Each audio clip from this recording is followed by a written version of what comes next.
the news tonight, His Majesty holds talks with the Saudi monarch on Jordanian-Saudi ties and ways to address regional issues.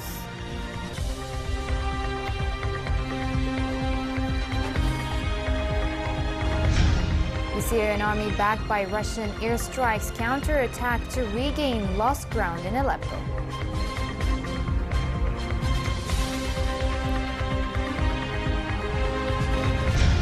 And a firefighter is killed while battling flames that erupt after the crash landing of an Emirates airline plane in Dubai.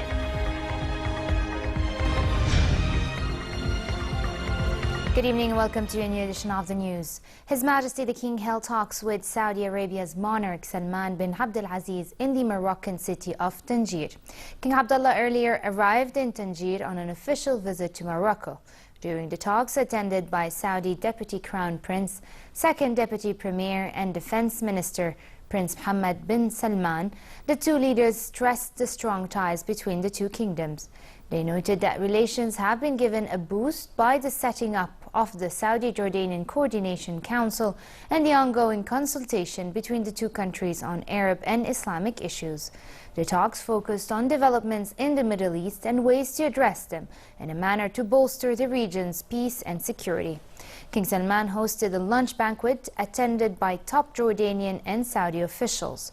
After Morocco, King Abdullah will head for Edinburgh to attend the Royal Edinburgh Military Tattoo as the guest of honor. The festival is one of the world's most popular and highly anticipated military event. The Royal Jordanian Honor Guard, Silent Drill Team, the Jordanian Armed Forces Band, the Royal Guard Brigade and Circassian Guards will be representing Jordan in the festival, which coincides with Jordan's celebration of the Great Arab Revolt Centennial.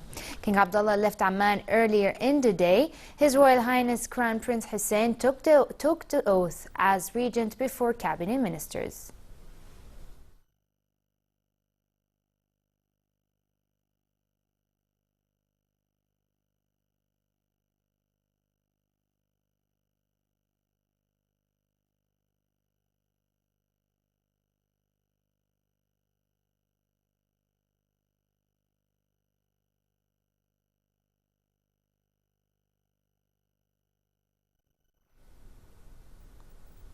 State Minister for Media Affairs Mohammed Momeni said Jordan is moving ahead with preparations to hold upcoming parliamentary elections despite regional turmoil. He praised the Independent Elections Commission's effort to spread information through adverts and videos to familiarize the public with the electoral process. During a visit to the Commission, Momeni, who is also government spokesperson, pledged the official media support of the electoral watchdog to ensure the success of the September 20 polls. The Electoral Commission's president, Khlaled, said his agency is open to all official and private media outlets. He also said the Commission would reach out to all segments of society to ensure the success of the elections. The Syrian army, backed by Russian fighter jets, pounded rebel positions in the city of Aleppo. The heaviest fighting centered around the strategic Ramusa area southwest of Aleppo. Rebels said jets believed to be Syrians and Russians bombed their area southwest of Aleppo. They said they had deployed around 10,000 troops, at least 95 tanks and several hundred rocket launcher vehicles. They had also prepared scores of suicide bombers to drive explosive-laden military vehicles into army posts. The Syrian Observatory for Human Rights monitoring group said fighting also broke out across the divided city's main fronts. The Syrian army said insurgent rockets killed at least 9 people, mainly women and children, in Hamadaniya and Ramusa district in the last day. It added at least 5 civilians were killed when rebels fired toxic gas on the old quarter. The rebel and Syrian jets also struck rebel-held Sukkari, Saif ad-Diwa and Salah ad-Din neighborhood and stepped up raids on residential areas. A firefighter was killed while battling flames that erupted when an Emirates airline plane flying from India crash-landed in Dubai. All 300 people on board were able to escape from the burning aircraft.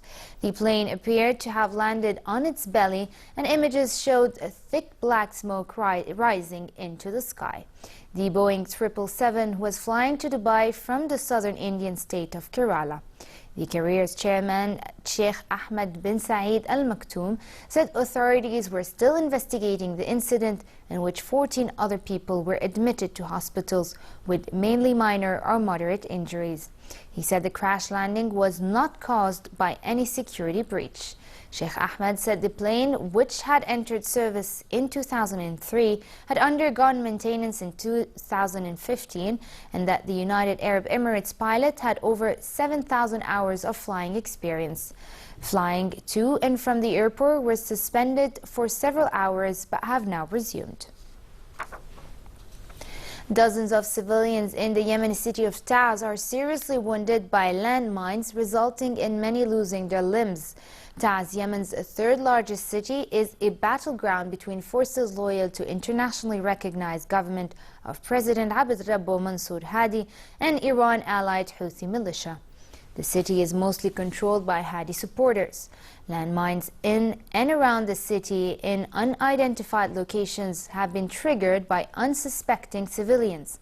One of those is a man who was wounded by a landmine while walking next to the transportation office looking for work in the area near where the Houthis and fighters loyal to former President Ali Abdullah Saleh were stationed.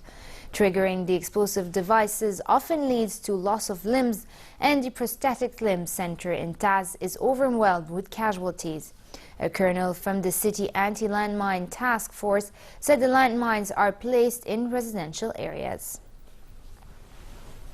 Turkey is set to complete an overhaul of its intelligence agency and make new appointments to its gendarmerie. The government of President Tayyip Erdogan seeks to rid its security apparatus of the followers of a US-based clerk blamed for an attempt coup last month. Erdogan said new appointments in the gendarmerie would come within 48 hours.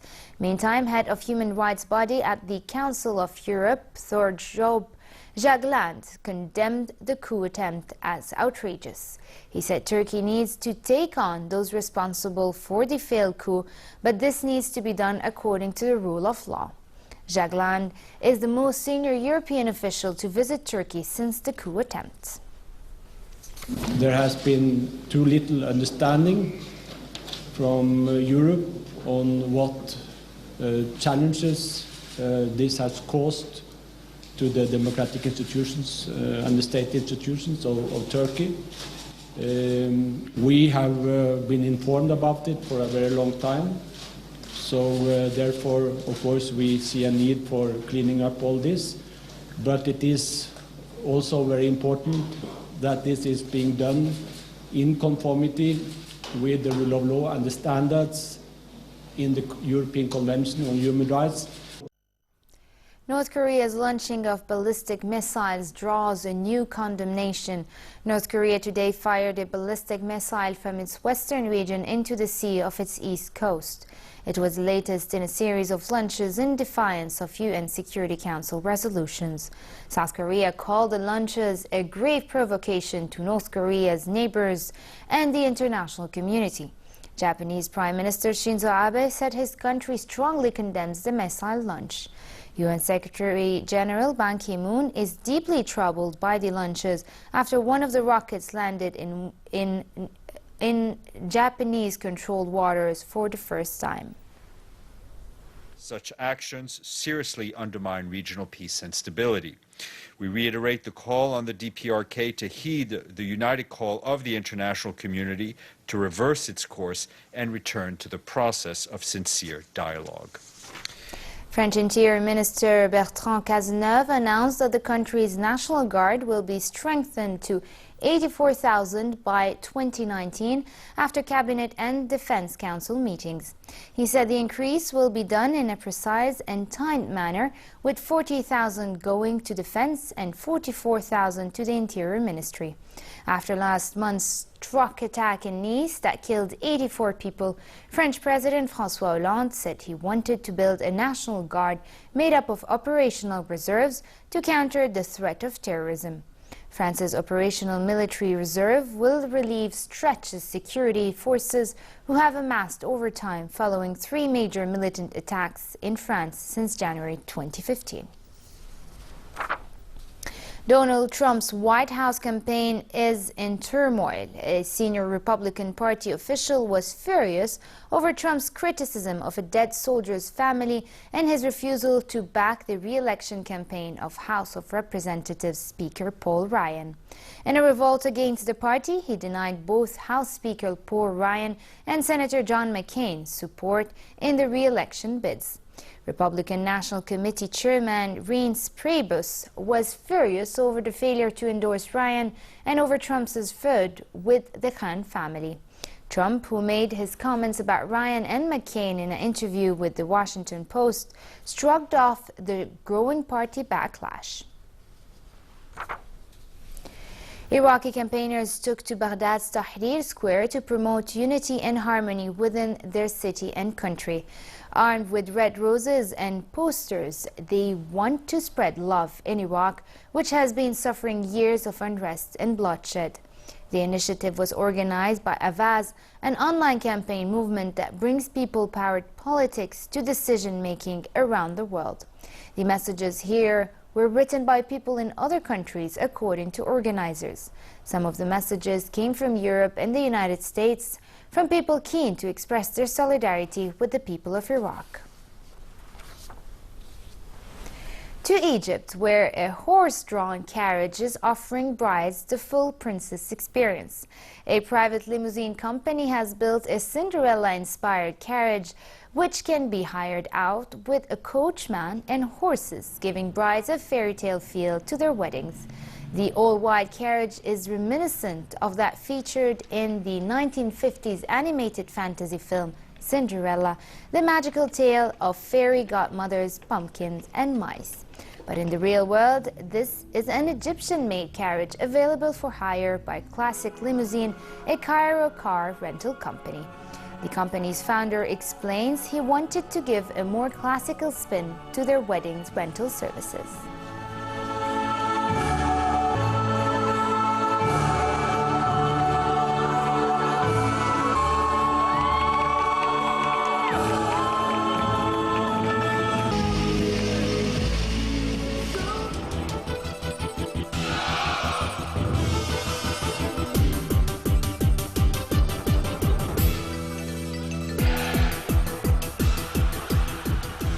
The Olympic flame was received by Rio de Janeiro Mayor Eduardo Paes this morning, having been rowed across the Guanabara Bay by Brazilian Marines. The Major will lead the final leg of the relay around the host city, traveling for some of it on the new VLT tram line built as part of the Olympic legacy. The torch has crossed 335 Brazilian cities and 20,000 kilometers of Brazilian territory before arriving in Rio for the Olympic opening ceremony on Friday. Tourists are upbeat about the game despite some concerns.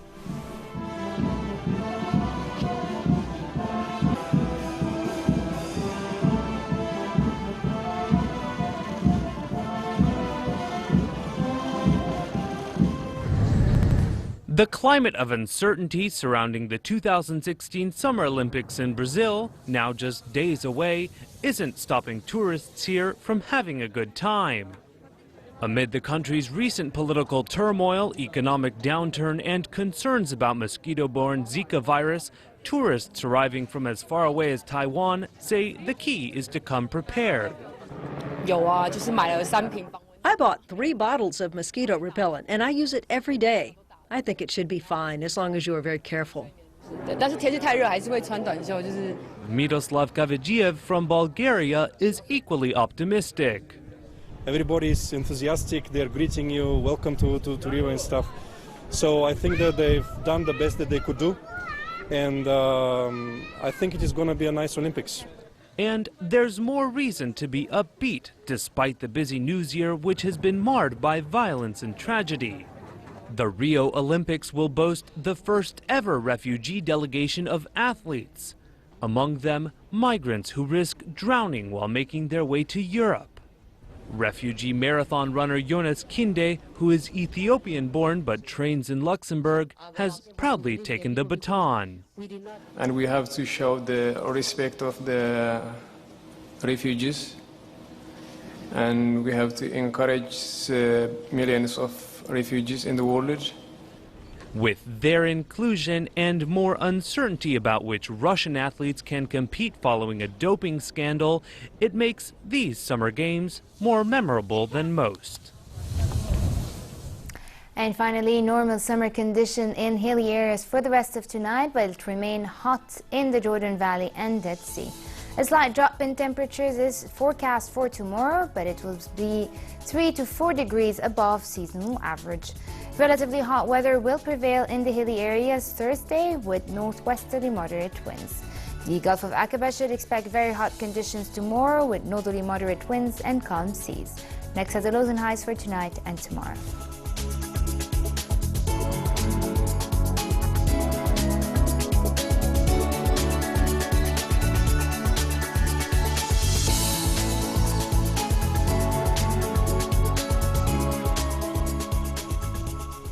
And to end the news, here's a recap of our top stories. His Majesty holds talks with the Saudi monarch on Jordanian-Saudi ties and ways to address regional issues.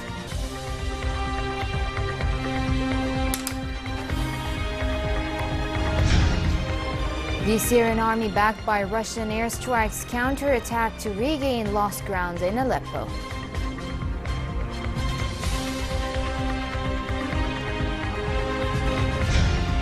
And a firefighter is killed while battling flames that erupt after the crash landing of an Emirates airline plane in Dubai. And with this we come to an end. Thank you for watching. Have a good night.